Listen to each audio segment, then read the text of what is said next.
বছরের যুবতী করে যদি নেকা দিতে পারে, মানে সম্মানিত জুতাবত রেখে, আল্লাহর নবী ঘোষণা দিতে লাগলেন, মদিনাওয়ালা রাসূল নবুয়তের জমানায় ইরশাদ করতেছেন, ওগো উম্মত, তোমাদের জন্য আমি 3টি পুরস্কারের ব্যবস্থা করেছি। সেই পুরস্কারগুলো কি? প্রথম নম্বর হলো, তুমি যদি তোমার কন্যাকে মান সম্মানের জুতাবতের মধ্যে রেখে, পর্দার ভিতর রেখে, যদি তুমি তোমার ঘর থেকে যদি তুমি স্বামীর ঘরে যদি পাঠাতে পারো এবং মান সম্মান রেখে, তাহলে আল্লাহর নবী ঘোষণা দিতে লাগলেন, ওগো উম্মত, তোমার জন্য জাহান্নাম থেকে তুমি মুক্তি পাবে এবং জাহান্নামের আগুন তোমাকে গ্রাস করতে পারবে না। তুমি জাহান্নাম থেকে মুক্তি পাবে যদি এই কাজটা করতে পারো। দ্বিতীয় নম্বর, আল্লাহর নবী বলেন, ওগো উম্মত, জাহান্নাম থেকে মুক্তি পাবে সেটা নয় শুধু, দ্বিতীয় নম্বরের মধ্যে হলো তোমাকে জান্নাত দেবে আল্লাহ। আল্লাহ পাক রব্বুল আলামিন জান্নাতে তোমাকে প্রবেশের নিশ্চয়তা দেবে। তৃতীয় নম্বর হলো জান্নাতে রাসূলুল্লাহ সাল্লাল্লাহু আলাইহি ওয়াসাল্লামের সঙ্গে হওয়ার সৌভাগ্য থাকবে। ঠিক না? জান্নাতে কি রসুল কি হবে? আমি সবসময় বলে থাকি, চিন্তা করে দেখো না কবরে কি যাইবা না। ঠিক না? চিন্তা করে দেখো না উম্মত, কবরে কি যাইবা না, যে কবরে আল্লাহ ছাড়া বন্ধু কেউ থাকিবে না। কেউ থাকবে? এখানে আমি বলতেছি, জাহাঙ্গীর ভাই কেমন আছেন? ভালো আছেন? আমার বন্ধু উনি আমাকে বলতেছে, হুজুর আপনাকে পেয়েছি কিন্তু কাছে পাইনি। আপনি এসেছেন সপ্তাহের মাঝখানে কিন্তু আপনাকে দেখি নাই। ওখানে দেখবে আল্লাহ ছাড়া বন্ধু কেউ থাকিবে না, যে কবরে নবী ছাড়া আপন কেউ হবে না, চিন্তা করে দেখো না। তাহলে এবার আসুন, নামাজ কবুল হওয়ার একমাত্র শর্ত হচ্ছে শুধু আল্লাহর নবীর দরুদ।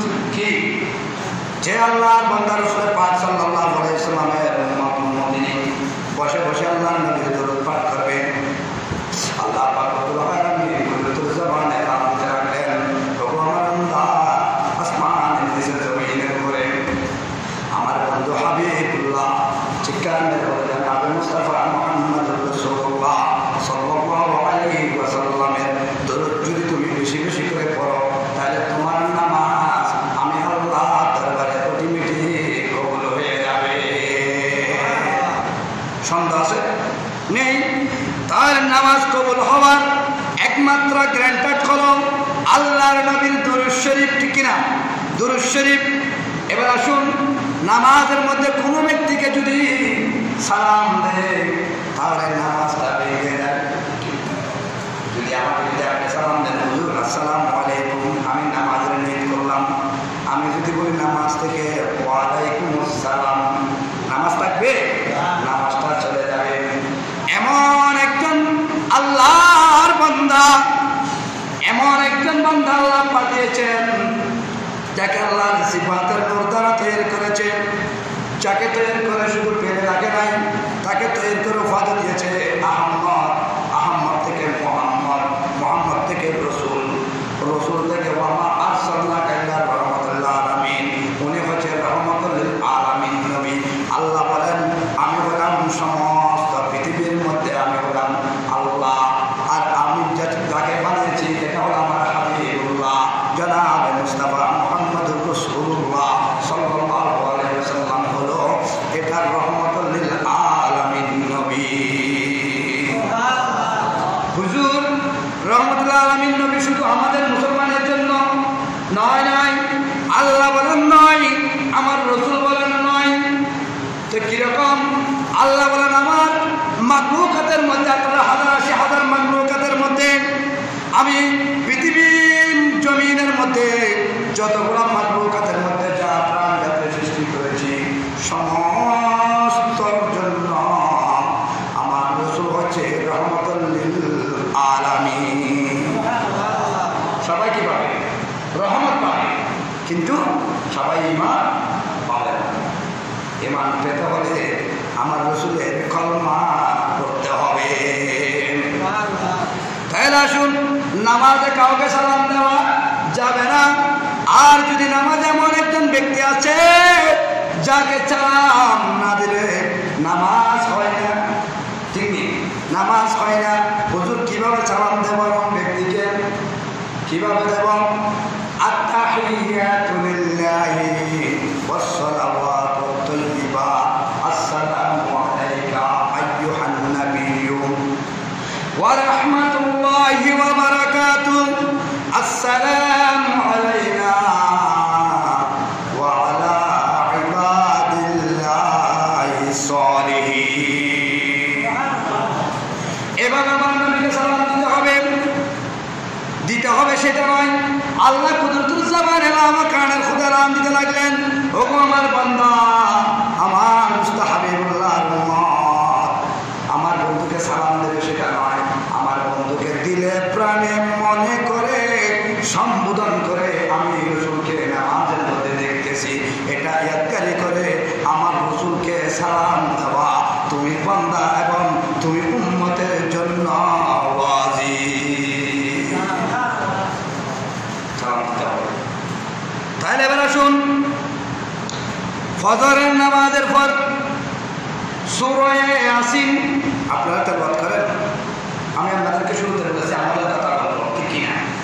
তাহলে আসুন, ফজরের নামাজের পর একটি সূরা আছে, আল্লাহ পাক রব্বুল আলামিন 30 পারা কালামুল্লাহ শরীফ দুনিয়ার জমিনে আল্লাহর বন্ধু হাবিবুল্লাহকে দান করেছেন ঠিক কিনা? দান করেছেন। আল্লাহর বন্ধু থেকে সাহাবায়ে কেরামরা পেয়েছে, সাহাবায়ে কেরাম থেকে আপনার ওলামায়ে কেরামরা পেয়েছে। আল্লাহর ওলামায়ে কেরামরা বাংলার জমিনের মধ্যে ইসলাম প্রচার করেছে এবং আল্লাহর ওলামায়ে কেরামদের কাছ থেকে আমরা পেয়েছি। জিকার মেরে বলি সুবহানাল্লাহ। তাহলে এবার শুনুন, ফজরের নামাজের পরে একটি সূরা ইয়াসিন আছে কিনা? সেই সূরা ইয়াসিন কোন আল্লাহর বান্দা রাসূলের উম্মত যদি ফজরের নামাজের পরে তেলাওয়াত করে তার জন্য পুরস্কার হলো 10টি কোরআনে খতম সওয়াব। কয়টি? 10টি আশারা। এই 10টি কোরআনে কারিমের সওয়াব কোন আল্লাহর বান্দা রাসূলের উম্মত যদি ফজরের নামাজের পরে বসে বসে একটি বার যদি সূরা ইয়াসিন তেলাওয়াত করে, 22 পারার শেষ 23 পারার শুরু একটি বার যদি আদায় করে রে বাবা, তাহলে বুঝতে পারবে তুমি 10তম কোরআনের সওয়াব আল্লাহ পাক রব্বুল আলামিন অটোমেটিক আল্লাহর বন্ধুর খাতিরে তোমার আমলনামায় লিপিবদ্ধ করে দেবে সন্ধ্যা লাগে। তাহলে এবার আসুন, হুজুর 5 ওয়াক্ত নামাজ আছে আপনি একত্র বলেছেন। তাহলে এবার আসুন, দ্বিতীয় নাম্বার হলো জোহর। জোহরের নামাজের পরে একটি সূরা আছে 27 পারার মধ্যে। কয় পারা? 27 পারার মধ্যে। তার নাম হলো রহমান, যেটা কিয়ামতের ময়দানে, রোজ হাশরের ময়দানের মধ্যে আল্লাহ পাক রব্বুল আলামিন স্বয়ং খুদ আল্লাহ এই কুরসির মধ্যে বসে প্রথম আসমানে এসে আল্লাহ পাক রব্বুল আলামিন হাশরের ময়দানে তেলাওয়াত করবে। সেই সূরার নাম হলো আর-রহমান, আল্লামাল কুরআন, খলাকাল ইনসান, আল্লামাহুল বায়ান। সেই কোরআনে কারিমের সূরা আর-রহমান নিজে আল্লাহ পাক রব্বুল আলামিন নিজে করবেন কিয়ামতের ময়দানে, হাশরের ময়দানে। সেই সূরা যদি আপনি জোহরের নামাজের পরে 5 মিনিট 10 মিনিট সময় নিয়ে যদি একটিবার তেলাওয়াত করো, তাহলে তুমি বান্দার পর আল্লাহর অবগণিত রহমত এবং নবীর রহমত তুমি বান্দার উপর নাযিল হবে। রহমতের ঝর্ণা বয়ে যাবে তোমার উপর। তাইলে এবার শুরু করতে এবার বলবো আরেকটি আসরের সময়, যে আসরের সময়ের মধ্যে একটি সূরা আছে কিনা? এটার নাম হলো সূরাতুন নাবা। এটা কোথায় আছে? হুজুর 30 পারা কালামুল্লাহ শরীফ। আমি কোথায় বুঝব? এটা 1 পারা 2 পারা নয়, 30 খণ্ড। তাহলে আপনাকে কোনো দিকে বুঝতে হবে না। সূরা নাবা শরীফ 30 পারা শুরু দিয়ে আন্না ইয়াতাসাআলুন আনিন নাবাইল আযীম। সেই সূরাটা 30 পারার শুরুতে আপনি পাবেন।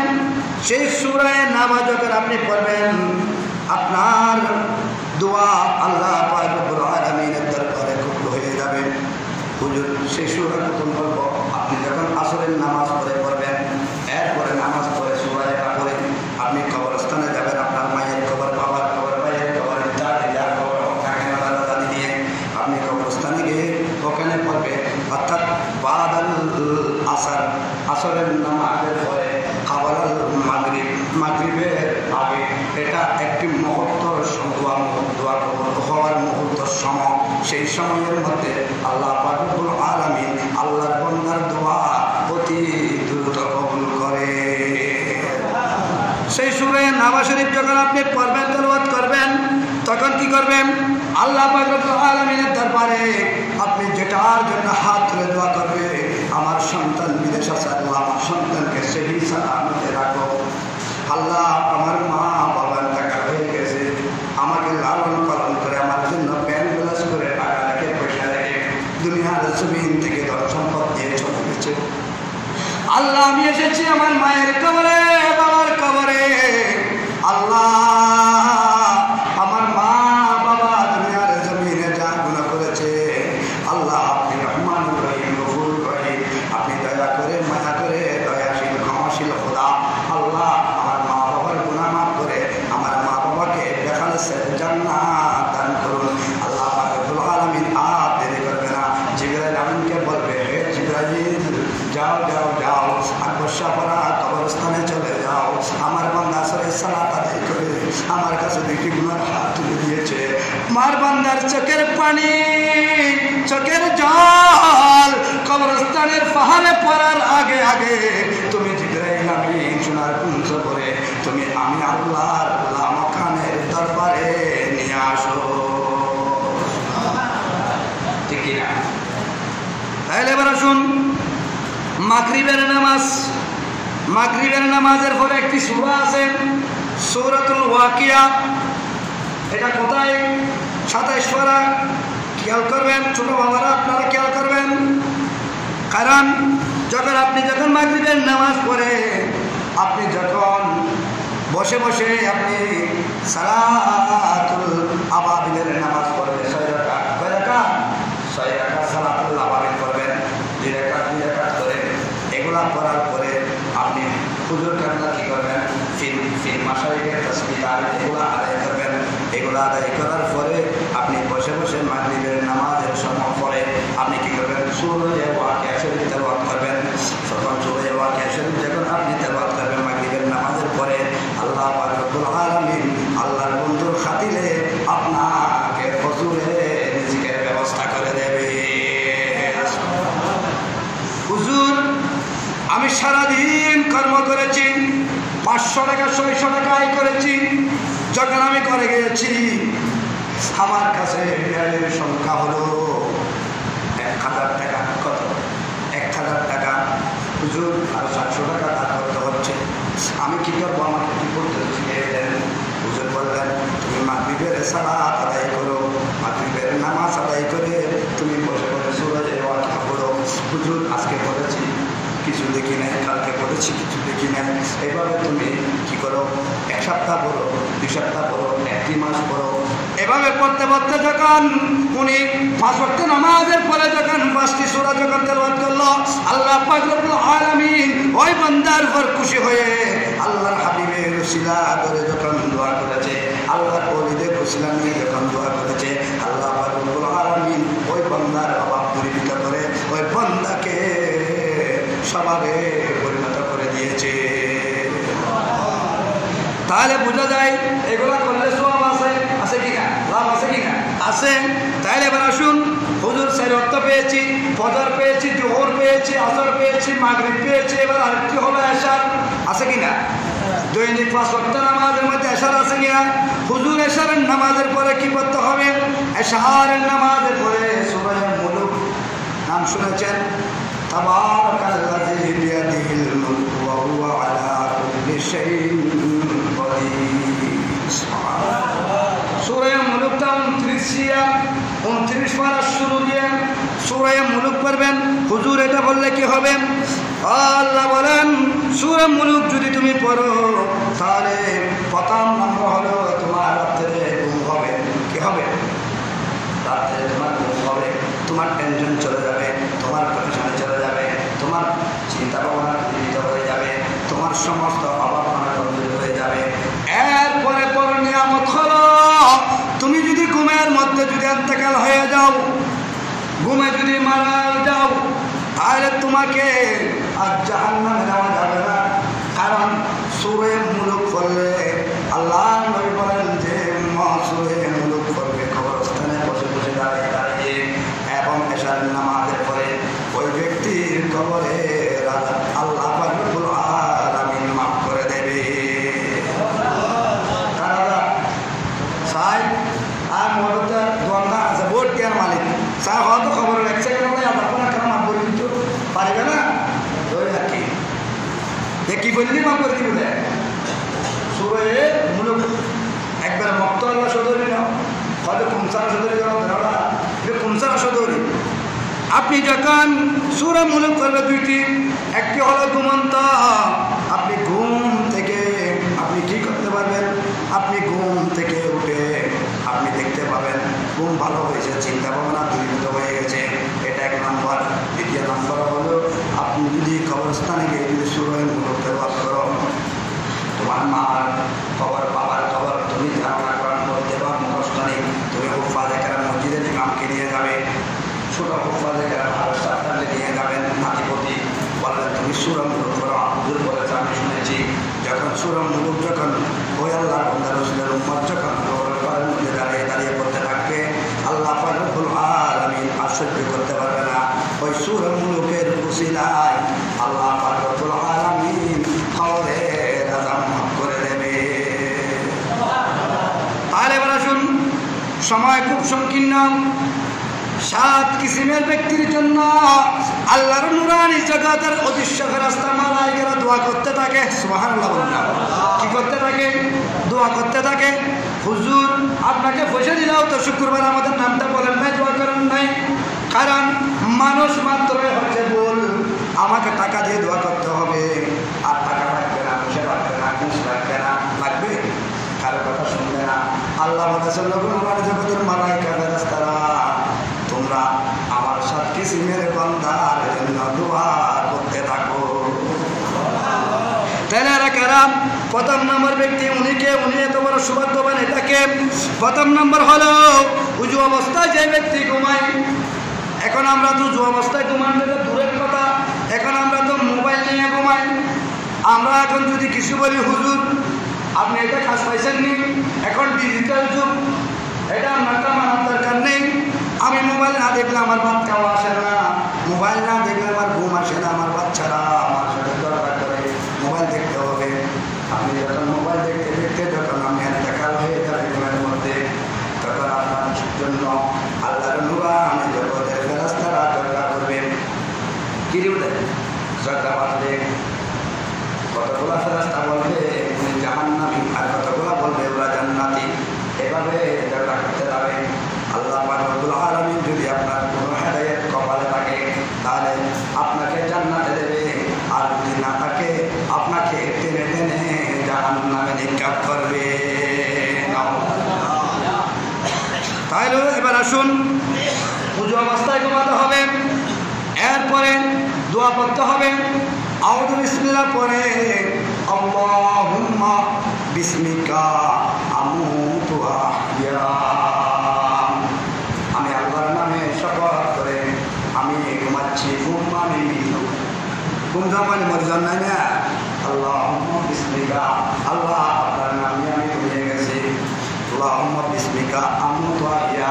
আপনি যদি আমাকে মরা থেকে এই ঘুম থেকে যদি চিন্তা করো তাহলে চিন্তা করতে পারবো আমুতু ওয়া আহইয়া। আয় আল্লাহর নামে মরে গে, আল্লাহ তুমি যদি চিন্তা করো তাহলে আমার চিন্তা নেই, কথা বুঝে দিই না, তাহলে দোয়াটা করিবেন। এই দোয়াটা পরে যখন ঘুমাবেন আল্লাহ পাক রব্বুল আলামিন আপনার ঘুমটা জমিন করে দেবে, অত সুন্দর করে দেবে, টেনশন আপনার চিরতরে মুক্ত করে দেবে। সকালে উঠে নামাজ পড়ে আপনি যখন চাকরি যাবেন, ব্যবসায় যাবেন, দেখবেন আসরে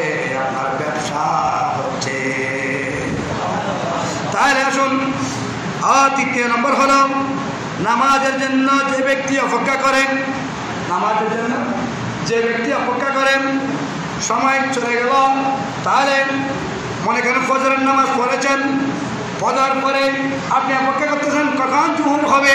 আমি যদি আজকে ফজরের নামাজ পড়ে আমি যদি আমার বিয়ের বাড়ি চলে যাই, আমি যদি আমার বোনের বাড়ি চলে যাই, আমি হয়তো পথের মধ্যে নামাজের টাইম হবে, গাড়ির মধ্যে আমি নামাজ পড়তে পারবো না। এই প্রত্যাশা নিয়ে বিয়ের বাড়ি বোনের বাড়ি যাচ্ছে না, শাশুর বাড়ি যাচ্ছে না, কখন জোহর হয়ে যাবে, এভাবে যার কাছে চিন্তা থাকবে, যার কাছে ফিকির থাকবে, আল্লাহ রাব্বুল আলামিন বলেন, ভগবানদা তুমি যদি ইন্তেকাল হয়ে যাও নামাজের ফিকির নিয়ে, তোমার কবরে আমার রাসূল সরাসরি উপস্থিত হবে। নামাজের ফিকির থাকতে হবে। এখন তো আমাদের কাছে নামাজের ফিকির নেই, আমাদের কাছে ফিকির আছে শুধু কেমনে নেগেটিভ, পজিটিভ আমাদের কপালও নেই। আমাদের কাছে পজিটিভ